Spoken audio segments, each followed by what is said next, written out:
فأزلهما الشيطان عنها فأخرجهما مما كانا فيه وقلنا اهبطوا بعضكم لبعض عدو ولكم في الأرض مستقر ومتاع إلى حين.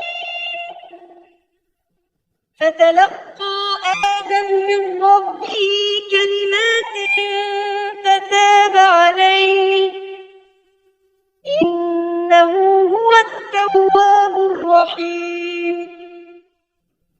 قلنا اهبطوا منها جميعا فإما يأتينكم مني هدى فمن تبع هداي فلا خوف عليهم ولا هم يحزنون.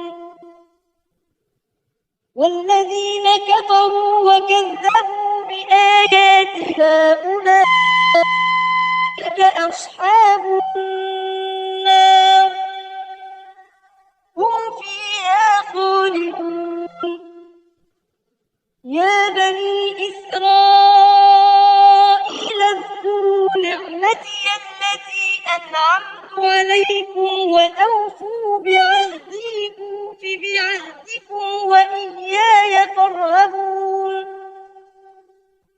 وآمنوا بما أنزلت مصدقا لما معكم ولا تكونوا أول كافر به ولا تشتروا بآياتي ثمنا قليلا وإياي فاتقون.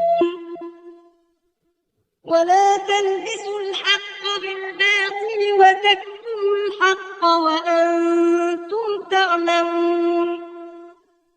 وأقيموا الصلاة وآتوا الزكاة واركعوا مع الراكعين.